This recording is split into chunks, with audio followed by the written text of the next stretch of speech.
Je suis Paul Rousseau. J'aide les gens à atteindre l'excellence.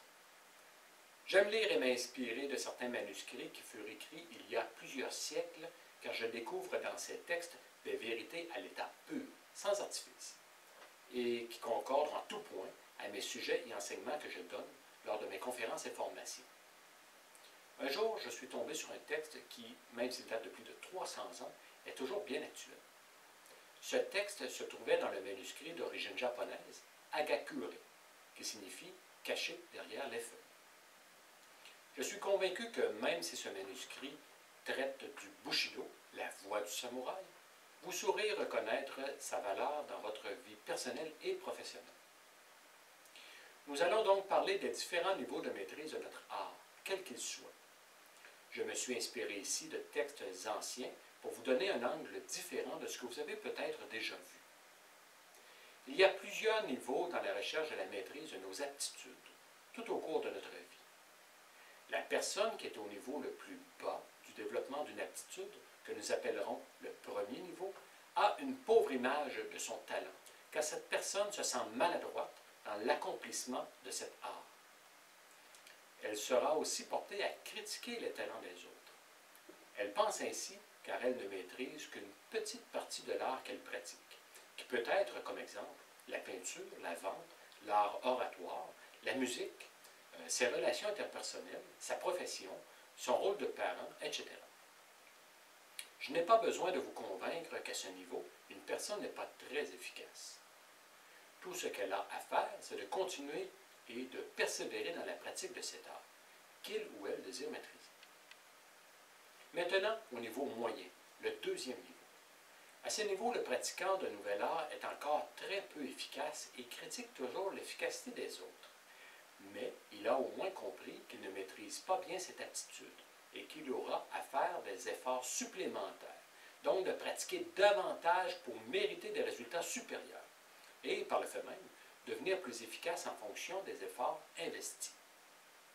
Ensuite, au niveau supérieur, le troisième, c'est jusqu'à ce que quelqu'un ait réalisé lui-même quelque chose d'important et de particulier dans sa vie.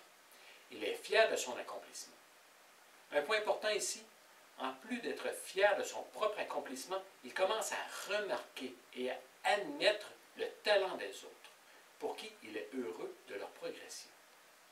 Il peut même passer par-dessus les faiblesses des autres.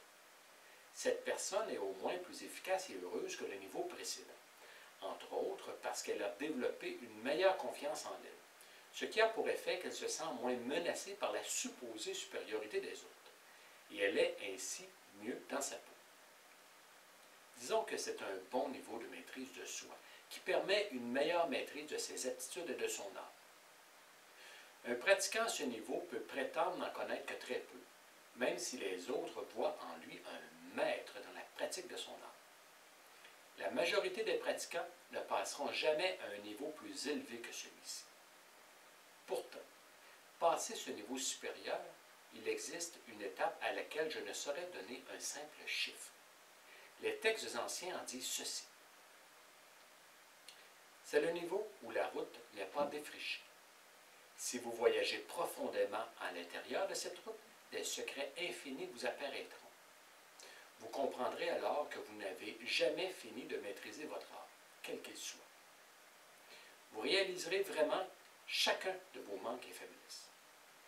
Vous n'avez seulement qu'à avancer toujours devant, avec à l'esprit l'intention de raffiner votre art. Continuez à aller vers l'avant avec l'humilité. Dans la pratique d'un art, quel qu'il soit, nous pouvons percevoir les niveaux de maîtrise de soi d'un pratiquant dans la perception et la critique qu'il a des autres. Cette perception et cette critique sont le reflet de sa propre image qu'il a de lui-même. Votre vie et la maîtrise de votre art sont un apprentissage que vous bâtissez chaque jour. Aujourd'hui, vous devez vous convaincre que vous vous êtes surpassé vous-même comparé à hier. Et demain, vous devrez avoir le sentiment que vous vous êtes surpassé comparé à aujourd'hui. De cette manière, il n'y aura jamais de fin à la maîtrise de votre art. Je ne sais rien au sujet de comment gagner contre les autres. Je connais seulement la voie pour me vaincre